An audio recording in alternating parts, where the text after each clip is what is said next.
Okay, so as usual, let's start with a quick prayer.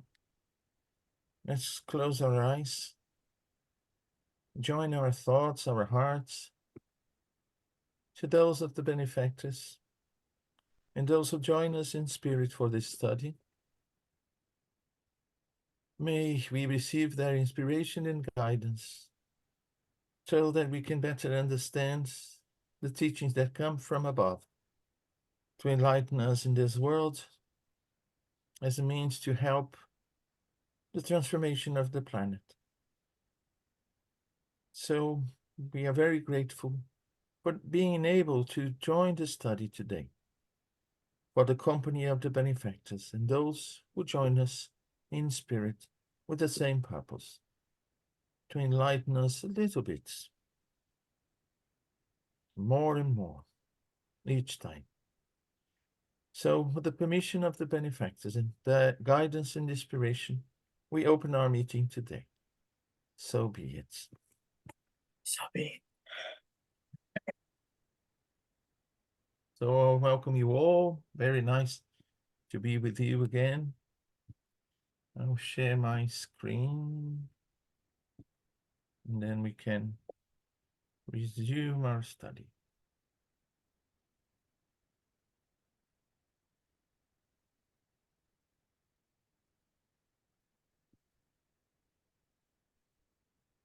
As usual, it is a study, so feel free to interrupt anytime. Just raise your hand and we discuss the doubts and try to answer them if we can, of course. And the important thing is actually to have this opportunity, unique opportunity to study the medium's book with patience, in depth, as much as we can. Okay. So let's start. Last time we stopped here in item 9. Just to refresh your memory, we are studying the medium's moral influence. And this is chapter 20. 9. What are the qualities of the mediums whom we could regard as perfect? And the answer of the spirits, perfect. Alles. You know very well that there is no perfection on the face of the earth. I think this is very important. No perfection in any aspect, especially regarding mediumship. If such were not so, you would not be there. Thus, we say good mediums instead. And that is saying much, for they are rare indeed. Perfect mediums would be those whom evil spirits would never dare to try to deceive. However, the best ones are those who are attuned solely to good spirits and who allow themselves to be deceived the least. Two things I want to call the attention to here is attuned solely to good spirits. But having said that, the spirits, they say, and also who allow themselves to be deceived the least. So they are not immune to deception, but, as they say here, the least. Because we always be tempted, we always be the subjects to deception. And the spirits will try to do that most of the time. And of course, it's up to the moral standard of the medium to repel them. But every now and then, as part of our growing process, we may, fall prey to one of these deceptions. Hi, Denise. Hi. Yeah, a quick question. When they say like who are attuned solely to good spirits, so that means that because every time, let's say that if when you get angry, do you get attuned with bad spirits, or can you get angry and still attuned to good spirits? Means that like a good medium would, if you are solely attuned to good spirits, means I will never get angry, like never get angry with the guy with the car that cuts you. How can you be attuned Yes, you solely? see, how do you express your anger? Do you look at that anger as something that you need to work on? to, you know, or do you just give way to your anger and become aggressive, you know, become, you know, rude towards other people? Because we are still, as they say, we don't have perfect or perfection on this planet. Otherwise, we, you know, we wouldn't be here if this were, you know, a perfect world at our level. No. So we still are full of imperfections. And it's natural that every now and then we are faced with this imperfection. But what do we do with that? You know, knowing that, you know, oh, yeah, this is something I need to work with. The Spirit will probably help you. We see, for instance, with Chico Xavier, he found himself in situations where Emmanuel came to him to tell him, look, you know, reevaluate what you are doing, what you were thinking, what you were saying. And the episode on the airplane, you know, where he was there screaming with other people in the middle of a turbulence, you know, shouting, we're going to die, we're going to die. Then, you know, Emmanuel came and told him, what's the problem, you know? I'm dead. So, you know, that was something he had to work on him. He should be calm and patient and understand the situation and be in full control. But, you know, despite being who he is, he, you know, managed to get, you know, go with the flow and get frightened by the situation. But still, he was attuned to Emmanuel. He wasn't, you know, attuned to the spirits who... Yeah. This is what they say, because if we are not perfect, we can't be attuned 100% of the time with good spirits and be perfect in this, you know, relationship, as it were. But the thing is, depending on how you behave, when you realize your weak points are there and you have to face them, you know, they come to your aid. Yeah, if you want.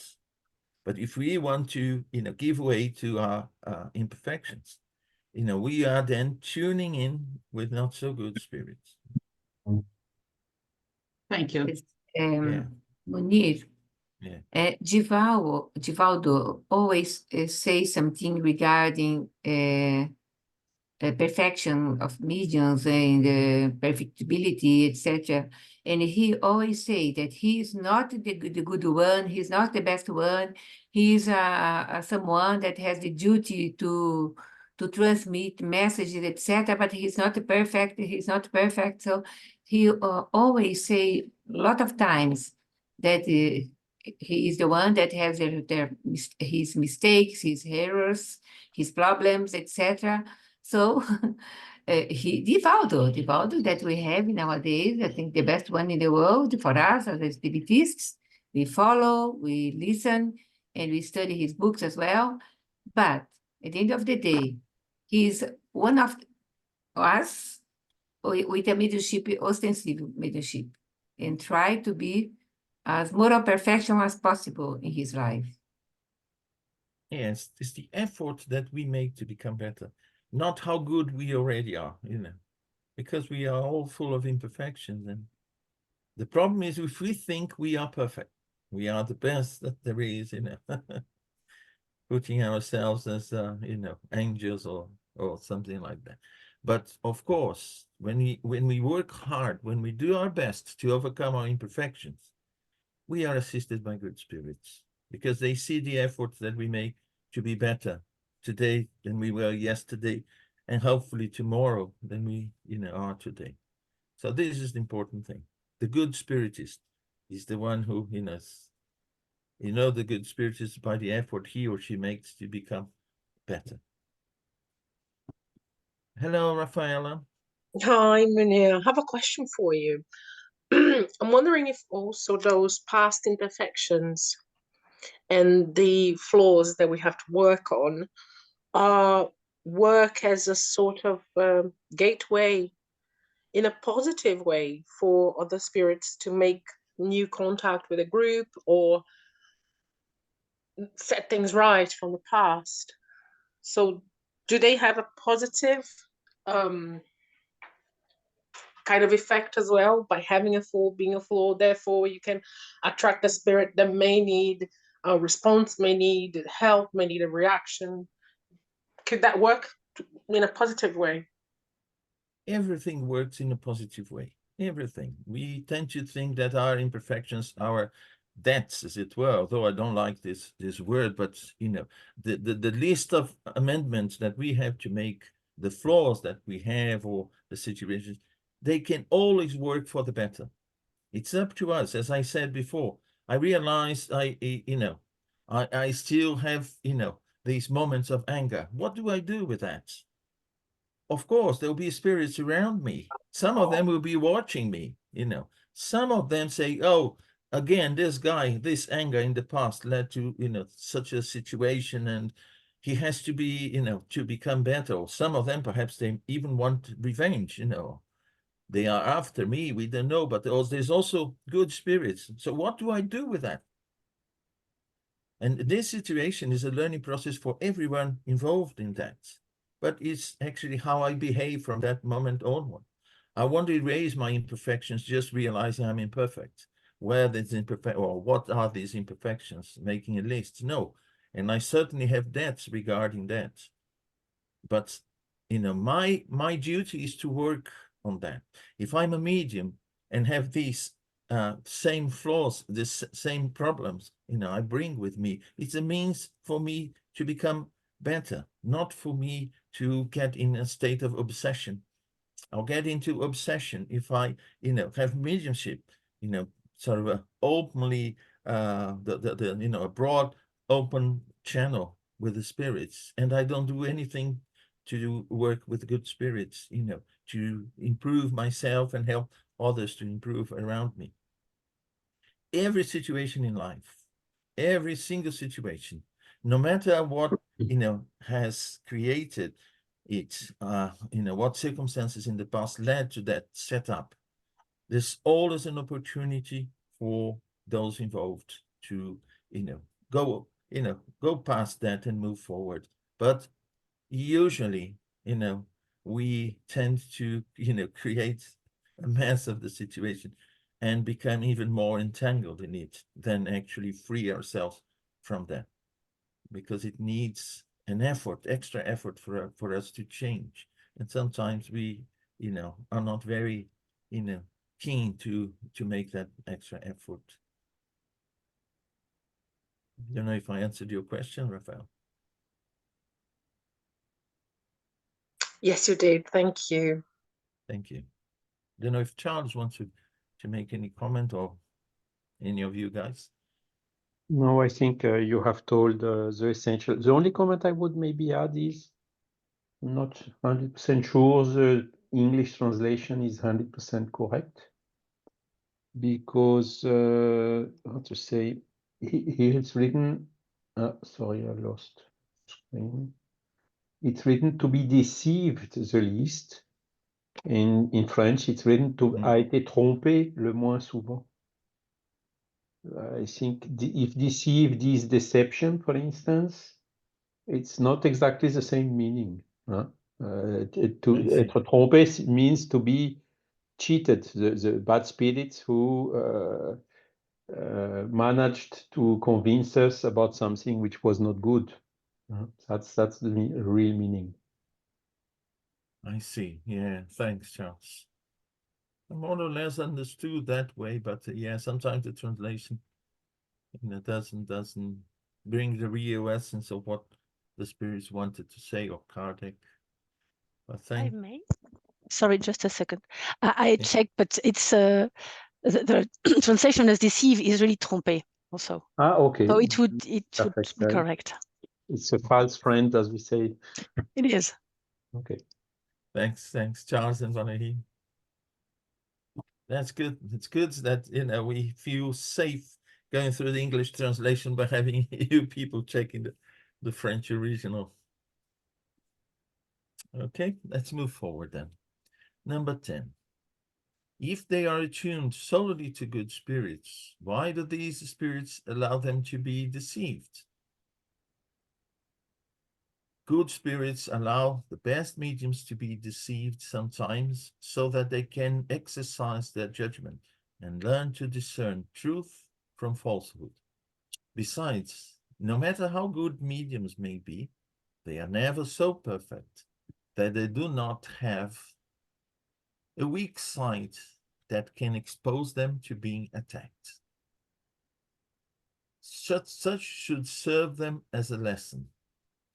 The erroneous communications they receive from time to time are warnings for them to avoid deeming themselves infallible and becoming proud.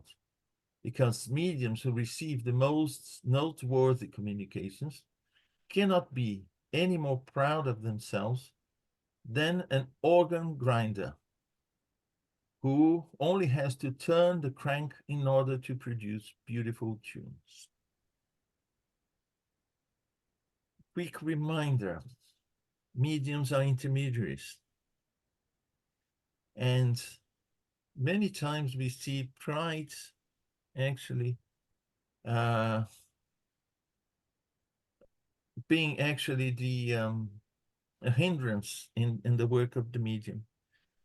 Because if I receive good spirits, wonderful messages, and I bring, you know, new ideas, I bring a lot of things from the spirits, you know, usually being fallible, being, you know, imperfect, I tend to think that, you know, that is happening because I am the good, I mean, a good medium, a wonderful person.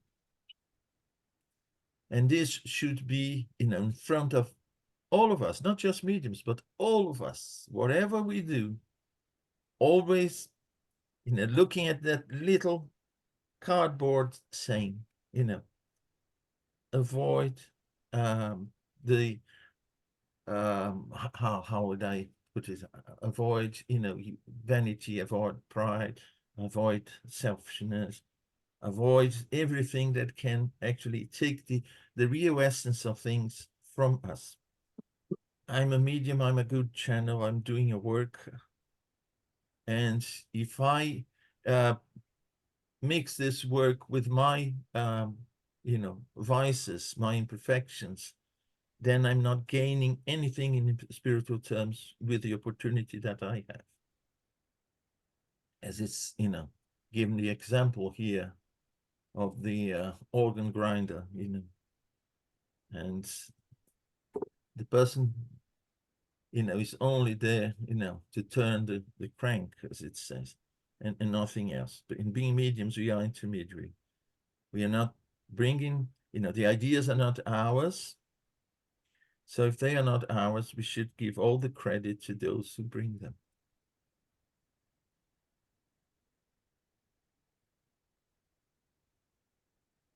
When mediums get a message and then later people realize that message is not from an evolved spirit, you know, it's a deception actually as such.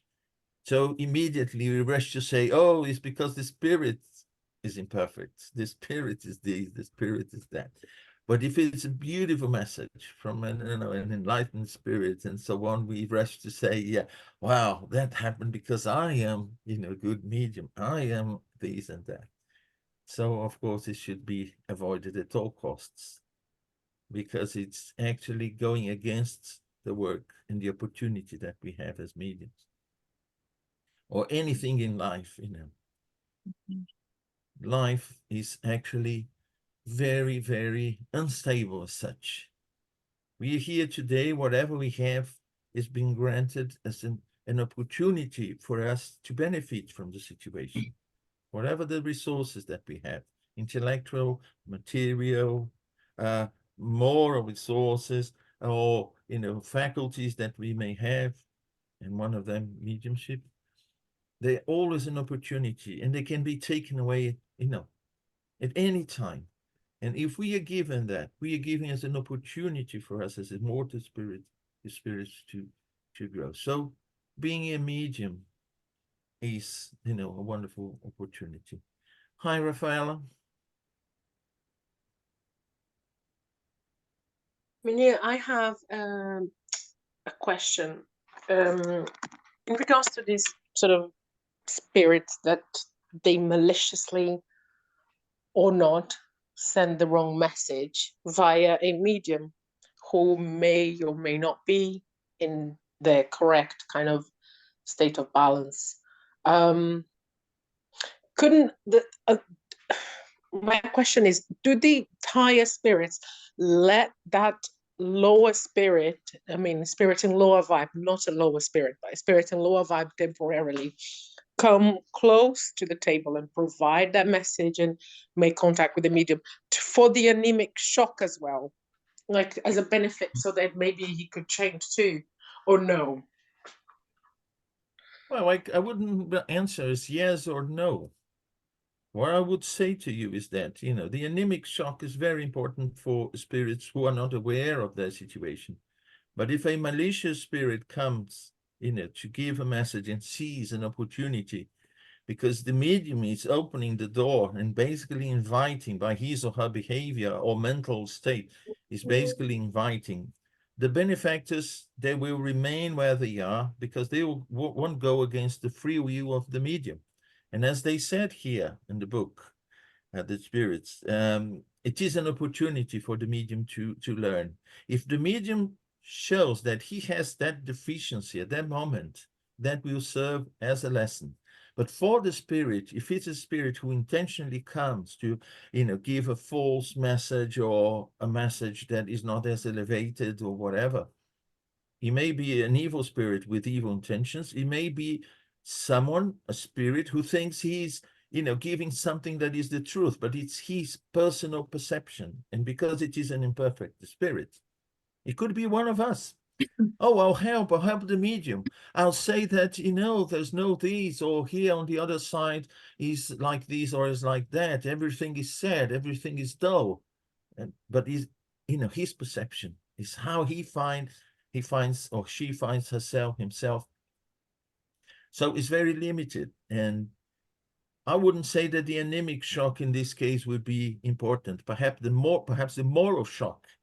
Look at the intention of the group, seeing, you know, the work that they're doing, seeing who is being helped by the group through mediumship and perhaps through the work that the group is doing, that will perhaps touch the medium.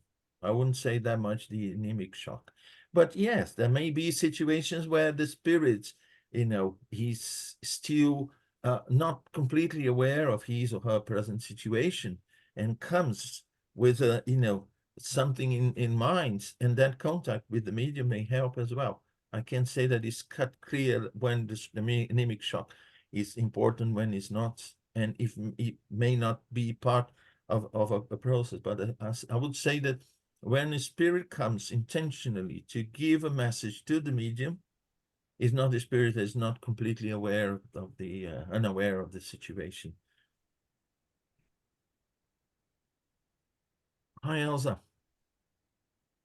Munir, I don't know if it's, I'm saying exactly the good thing that you have to say, but I was wondering in my thoughts on my own these last months regarding how I can see mediumship work to be done here, and when you talk about mediumship, how you can help someone with your mediumship, your message that comes from the spirit around this person, etc. And the majority part of the spiritist movement here in Brazil condemn the medium that does this letterbox for working, because if we are mediums, if you can help others, although you are not inside the spiritist center, but if you are feeling the spirit around the person that you are talking, the person who is in depression or need a message or looking for something, and you pass the message to the person, in my point of view, seeing now that 1 year in Brazil, that is the correct way to use our mediumship, not only in private, close the doors, inside the spiritist center only. If you can work your mediumship in hospitals, you can work your mediumship in prisons. If you are giving healing, you are using part of your mediumship or your entire mediumship. Why nowadays, after all the Kardec wrote in these books, etc., nowadays we are so close, we are breaking the work of mediumship for the society? different from the spiritualist churches that use mediumship in societies, in public, in a different way, or let us know, perhaps in the same way. I will say, I'll give you my personal view, how's that? I'll draw a parallel to a medical doctor or any other profession. It could be a teacher. A medical doctor is a medical doctor 24/7. He's prepared for that. If he's in the streets and someone needs assistance, he can't say, oh, I'm not a medical doctor now. I can't do anything, or do what other people will do to you, you know. No, he'll be able to help better than, you know, someone who has no preparation. But in the hospital is the place where he does the most sophisticated aspects of his work. So it's not because we are not in a mediumship meeting, a meeting specifically for the most advanced, inverted commas, work with mediumship, that we are not mediums. If I'm a seeing medium and I see a situation, well, why not to give a word that will help diffuse that situation, because I can see beyond the material situation, you know, two people arguing. You see this group of people around and, you know, well, I'm a seeing medium, I'm seeing, you know, I can't deny that. I'm a medical doctor, I see someone is bleeding. What will I do? You know, just rush to a hospital, or, you know, call an ambulance and full stop. No, I'll do the, you know, what I can based on what I know. I'm prepared for that. But of course, I won't do an open chest surgery in the middle of the street, unless it's the only possible way to save that life. Otherwise, no, I'll do what I can do in the middle of the street and send that person to the hospital. So what I say is that, you know, it gives sometimes the impression that, no, you can only work with mediumship in the mediumship, at the mediumship group. And no, you do the most sophisticated, inverted commas, you know, the most advanced work you can do with mediumship in a group under certain conditions. But it doesn't mean that you are not a medium outside the mediumship group, you know. To be a medium, to come with a faculty, open, sometimes, you know, open, I wouldn't say completely, but, you know, there to work 1 hour, 2 hours a week, and only help in that, you know, in that situation. It's just like, you know, a medical doctor performing a couple of surgeries a week, and the rest of the week, he's just one of us. He forgets his preparation, his training, his, no, I wouldn't say that. But we have to establish what kind of work with mediumship, where. Of course, you know, being medium, we won't have a mediumship session in the middle of the street, you know. You see this drunk guy with an obsessor there, and then you start indoctrinating the obsessing spirit in the middle of the street out of, you know, the blue. And no, you will help that person with what you are perceiving, what you know, and perhaps with the intuition of your, you know, guardian angel or the good spirits who are there with you. But the work itself is going to be done in special circumstances. Because I can see, how can someone be, you know, a medium and switch on and off the mediumship here and there according to the circumstances? No, I think it's part of the for those who have the faculty at this higher development level, to know how to work with it. I remember when I was at the youth group, we used to have, you know, a study and then a practice. Young, we started to have a practice, half an hour practice after the study. And then I remember there was a woman there. She was already, you know, a medium with the faculty and so on. And I found it very, very funny, because she said, oh, one Sunday I was at home cooking lunch. And I looked at the chicken, and all of a sudden I started to see my brother-in-law. And we found that really funny. But it showed to us that she was in a common, ordinary task, and her mediumship was there active. Her brother-in-law came to her mind because there was a situation, And she was becoming aware of that situation while she was cooking, showing that the mediumship, to me, that was a lesson showing mediumship is there 24/7. The faculty is there, but it's the type of work I'm going to do, having this faculty, that, depending on what type of work I'm going to do, I'm going to use it in one way or another. Hi, Liz. Hi there. I was just wanting to bring up the idea that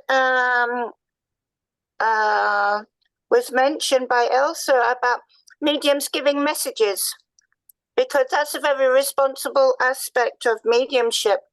And as we're talking about, mediums being deceived and everything like that, it's how you would know as to whether that was a message that you could give to someone or whether that could be detrimental in some way or other. This is a very responsible task for mediums. Yes. A medium has to be part of the preparation, is actually to know a bit of human psychology. I may see, let me take you, Liz, as an example. I may see, for instance, your deceased father next to you. I may understand through my mediumship the situation that is going on. I can't just out of the blue say, oh, your father is here, and then he's saying this and that to you. And no, I have to be, wise enough to say, Liz, have you thought of, doing this? Perhaps that will help you. The right approach, like a psychologist, the teacher sometimes induces the students to perceive and to understand things. Because if you present the situation as it is, the person may not understand it, may not accept it. So, and this is something that we have to develop. Oh, I just saw, wow, there is this horrible man next to you. He's, wearing draperies and he's very close to you. Well, you don't say that to someone, because that will scare the person, or will create, sort of a sentiment of, blocking it all, to what you are saying. You have actually to help, and help in this case, if possible, both were there. So it's important to use this psychology and, having mediumship and establishing this contact with the good spirits and our protector, and we'll know how to work, how to help people. And always remember, always putting a question mark, am I being deceived in this situation? Well, let's not open the way to our pride, our vanity in these situations, as a means to make sure that, most likely we are actually receiving that from a good spirit, and not someone who wants to get us in an embarrassing situation. Because sometimes we induced actually to say things, to do things out of our mediumship by spirits who want to see us. They either want to amuse themselves seeing us in an embarrassing situation, or they want to cause something with another person or other people. So we don't know. The important thing when saying developing mediumship, I see more in this aspect, making good use of the faculty which is organic, which depends, the window is organic. So it's up to us to, look at the other side and learn with what we get from the other side, and make good use on the side that we are today. And developing mediumship is actually a means of learning how to use for the good our faculty. And this chapter, I find it very important, because it's about the moral aspects of the medium. It's not about the faculty per se.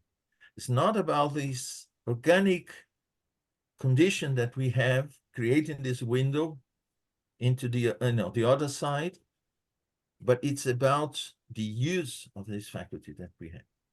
So moral influence of the medium will basically show us if we are going to make good use of the faculty or bad use of the faculty. If we are going to be the instruments of good spirits for a good purpose, or the instruments of not so good, sometimes even evil spirits who want to amuse themselves, who want to confuse people, who want to bring all sorts of ideas, that are completely, mistaken or whatever. Hi, Jackie. Listening to all of this reminded me of one of Paul Teixeira's old lectures that always says, he said, when all else fails, I mean, he puts more eloquently than this, but when all else fails, it takes a second to pray. Because the moment we make that note to, I don't know what's happening, I don't know what to do next. We allow ourselves to take that pause to pray and hopefully connect and have more insight and inspiration with our guardian angel to guide us a little bit in a slightly better way. Yeah. So you see, this is a sign of humility. You see where your limits are, and you actually ask for help, because if I'm still too proud, and I won't resort to that. I'll say basically, I know what I'm doing all the time, and we don't. If we are the instruments, we should be good instruments. We are not the doctor. We are the instrument that is going to be used by the doctor to perform the surgery, by the teacher to teach, by whoever, So the instrument has to be, clean, has to be in the best possible condition to be used for a good purpose and not for a bad one. This is what I think we should bear in mind. We are instruments.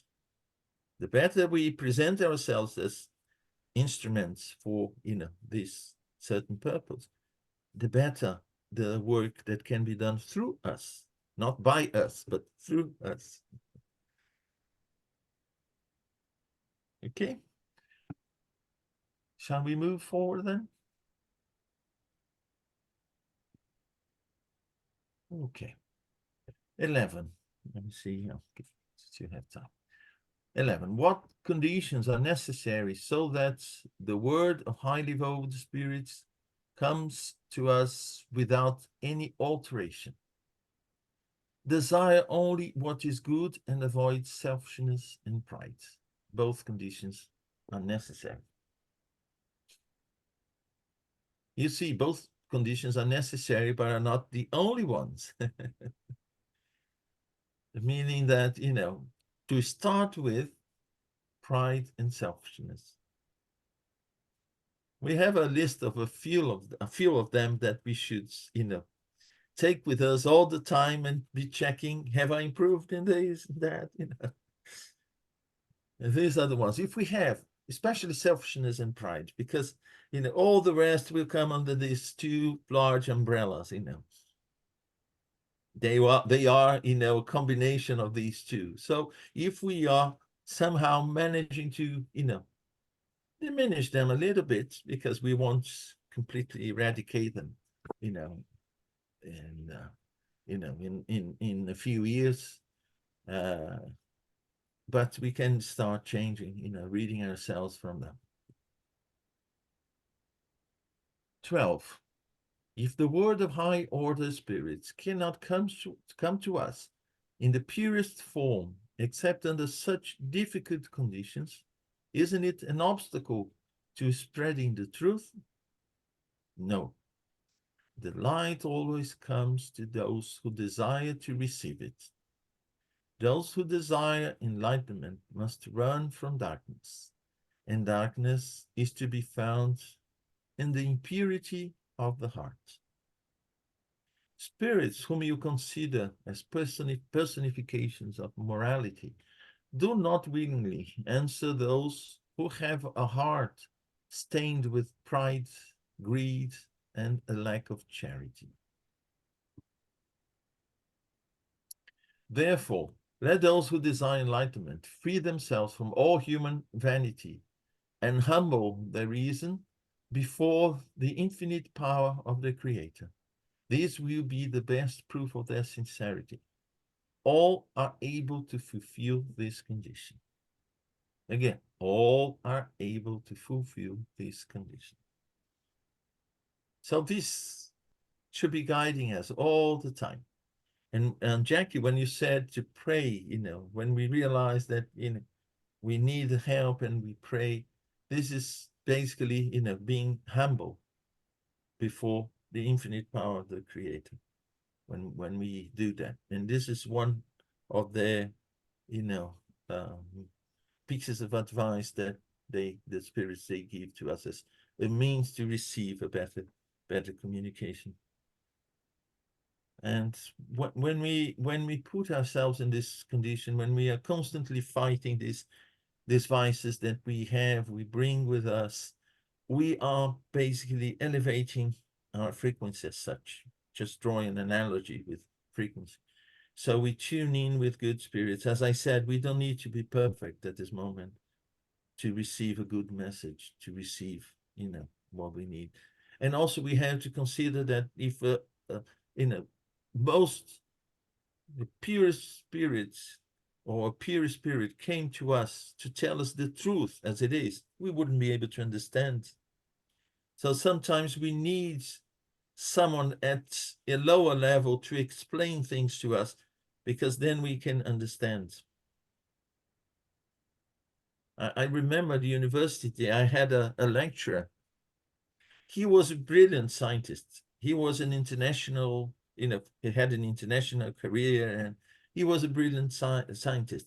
And he had good intention, but he couldn't explain things at our level, the level of the undergraduate students. So we had to ask him many times, no, it's still, too high for us. Can you, put it down a little bit, explain it, So he knew so much for him, So I see the same thing at the level that we are. We are not in condition to understand the truth as it is in full. Paul told us that. Today I know in part, but one day I'll know it in full. So I wouldn't say, if I don't get a message from a pure spirit through a perfect medium, that message is not, 100% the truth. Well, but perhaps it's the truth that we need to understand at the moment. Due to our condition, our development and the understanding that we have. And slowly, you see, Jesus, he could explain everything to us, but he didn't. He explained that in a concealed way, so that as we develop, as our understanding increases, we then can understand what he said in a different way, and then we realize how wonderful his teachings were. And until now, we are constantly revisiting them and understanding them, in a different way. Why? Because now we have a different perception. We are at a different intellectual and moral levels. So we get his message in a different way now, always seeing it in greater depth. Okay, no questions?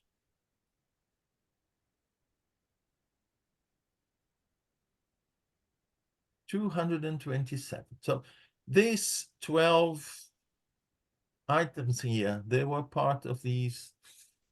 Let me go back here. I'm sorry.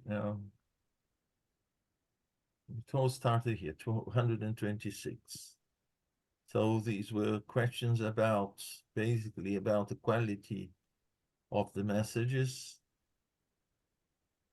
that we receive regarding our condition in terms of moral development. So 227. Now it's a different item.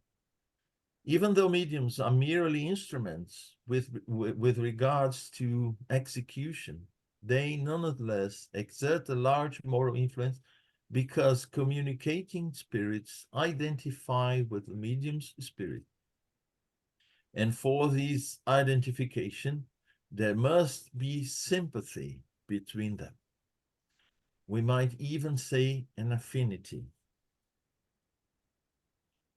The soul exerts a kind of attraction or repulsion upon the communicating spirit according to the degree of similarity or dissimilarity between them. Thus, good souls have affinity with good spirits, and bad souls have affinity with bad spirits. From which it follows that the moral qualities of mediums have a capital influence upon the nature of the spirits who communicate through their intermediation. Today we talk about frequency. So much, oh, higher frequency, lower frequency, and so on. But at Kardec's time, these, words weren't, common. And we borrowed that from a theory, the theory of electromagnetism and waves. We normally use light a lot, and some ideas that were presented actually later. About, 20 years after the works of Kardec, Medium's book in 57, and the other books, including the Medium's book that followed. And this idea of waves, frequency, tuning in, and so on and so forth, they came afterwards. That's why they talk about here about affinity, and what's the other word that was used here? Identify with the medium spirit, identification, sympathy and affinity.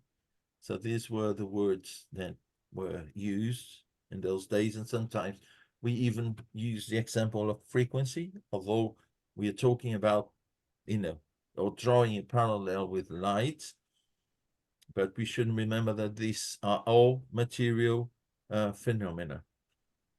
When we say we use light to compare, or we use frequency, we are just drawing a parallel and not, saying that it is exactly what happens.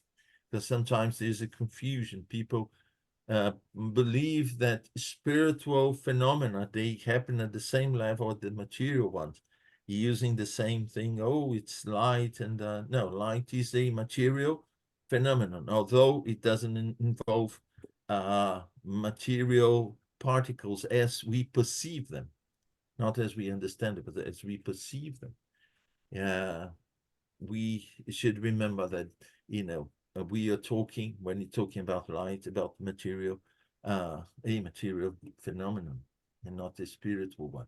But in the spiritual world, we will find similarity in certain types of phenomena. And in the case here is an affinity, of course, a spiritual affinity, that we will also create a perispiritual affinity. And we know that's very important, this affinity, so the communication will happen. The information will flow from the spirit through the medium.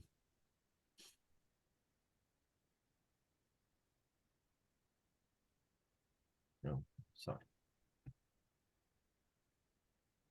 If mediums are morally lacking, less evolved spirits huddle around them and are always ready to take the place of the good spirits the mediums try to contact. The qualities that attract the preference of good spirits are, write it down, goodness, benevolence, simplicity of heart, love for one's neighbor, and detachment from material things. The defects that repel them are pride, selfishness, envy, jealousy, hate, greed, sensuality, and all the passions that keep humans attached to matter. Oh, are they sort of a preaching on us, or are they? No. They are just showing us what draw our spirit closer to the material worlds, the denser worlds, and the qualities of our spirits that actually will help us move forward, move beyond the material realm, which is dense, which is, if we remember that, we started in a condition that, was very simple, as they say, we were simple and ignorant of knowledge, simple in our behavior and our understanding. And that was in a very dense material context. And as we evolve, we develop the qualities of the spirit. We then detach ourselves from those primitive conditions, and we start to unfold in us the virtues. And what they are telling us to do is not to completely abandon one and develop the others, the good ones, in one day, overnight, or in a year, or because it will take centuries, perhaps millennia, for us to completely, eradicate these defects from us and present only the qualities they point out here. But it's the effort that we make when we identify them in us, the effort that we make actually to rid ourselves from them. Again, what has been said is that the good spirit is the one, who struggles actually to rid himself or herself from these defects. It's not how much they have, eradicated from the spirits or from themselves, but the effort that they make. So then we gain the assistance of good spirits. Of course, as we manage to do that, we enter into different category of spirit. We start to show in us more virtues, and it's not just a question of having labels, this and that. It's the question of actually presenting the faculties that we have as spirits, immortal spirits, the faculties that we have, unfolded, developed, irradiating more. We have all the potential. If we look, at the seeds, if we look, at the tree, sometimes comparing the two, we say, I can't believe that inside these seeds, there is a tree like that. But there's also a process along the way to go from one to the other. And that's basically what is going on with our spirits. We're still in the darkness under the soil, beginning to develop, to unfold the wonderful oak tree that we can become one day, provide shade, or perhaps a tree that will provide the beauty of flowers, the perfume, shade, the fruits. And that's basically what they are saying, keep these two lists and make the effort now that we are getting to the end of 1 year and making, New Year's resolutions. We could take these two lists there and see what we can identify in us, propose, what we could do to, improve in here and there. And don't be too ambitious, because if we try to do too much in a short period of time, perhaps we get frustrated. But then say, well, I want to, get to the end of 2024 and tick here, well, I've improved a little bit here and a little bit there. And then, for, the other year's resolution, I'll improve on these. So with that, we, guarantee we are moving forward, and we attract good spirits, not only to help us with our mediumship or whatever the faculty that we have and the use that we make of these faculties, but also, for us to move forward. This is the purpose. If we remain stagnant, that is not nice, not good for us. We have eternity to, move forward, but to remain stagnant, we're just wasting time. And I think this is a way, of checking how much progress we are making. But the important thing is, in one of these items, in more than one and two or three, perhaps, hopefully, in all of them, if we, propose, to improve a little bit, or at least to understand us better. I don't think I'm a selfish guy, but well, looking carefully, yes, I can see that in this situation I was selfish because, well, okay, what shall we do not to repeat that? Or being aware that we are, let's be more careful, because I don't want to, give way to my selfishness, to my pride, to my, okay. I think that's it for today. I don't know if Charles wants to make some final comments too. I think we are here touching really the key points about mediumship, what is the most important, in particular for us, if you want to perform as a medium. But as it has been told at the beginning, it's not only for mediumship, it's for the whole life, even out of mediumship. These virtues we have to develop in us, and these defects we have to remove is something which is straightforward for our evolution, to happiness. So it's good to see that basically there is no secret, nothing special. Jesus has told it already 2,000 years ago. The Hindus have written it even longer, and so on. We find this everywhere.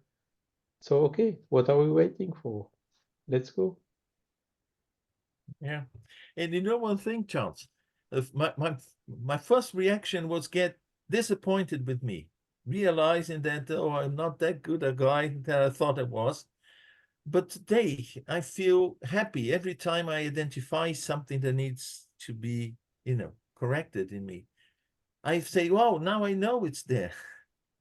Because, yeah, we are here on Earth. We are not in a pure world, or, we are here. We have to face the difficulties of this world, physically speaking, morally speaking, in all aspects. But now I know that, oh yeah, it's there. I know there's something in my rucksack. It's bothering me, it's heavy, but I don't know what it is. But when I stop and look at it, oh, I know what it is. Now I know how to fight it, how I know what to do to slowly get rid of this. The problem is, going to the doctor and knowing that there's something wrong, that you're not feeling well, that, and not knowing what it is. Once you find, oh, this is causing you. Wow, good. Now I know what I have to do to, get rid of that, and I'll be better once it's over. This is the thing, a positive message. Knowing us well, the self-discovery is actually identifying not the good points in us that are still beginning to appear to come, but identifying the negative ones that we all bring and that need our attention. And mediumship is a help for this. Yeah. Charles, can you do us our closing prayer, please? Yes, sure. Thanks. Let me just stop sharing, and then we can. So, with this checklist we just have seen, let's elevate our thoughts to our Almighty Father and to all these benefactors He's sending us constantly in order to help us, to bring us the teachings, to give us the examples, to help us in understanding these natural laws, in particular the one which are governing the spiritual world, this law of affinity, these laws of sympathy, this law of charity, so that we can think about and work on ourselves in order to get closer to God, closer on the right way on this evolution path towards happiness. So we are immensely grateful for all these teachings that we have received today. May we put them into practice, and may they also be useful for the spirits who followed this course together with us today. Thanks a lot again, and peace for everyone. So be it. So be it. Amen. Thank you, everyone. Thank you all. So great. And Thank Happy you. New Year. See you all Happy next New year. Year. Thank you. Happy New Year. Many Yeah, thanks. yeah. Bye. Bye-bye. God bless. Bye-bye. Thank you so much. Bye-bye. Thank you. Bye. Bye. Happy New Year. Happy New Year to all. Thank you. Bye-bye. Bye-bye.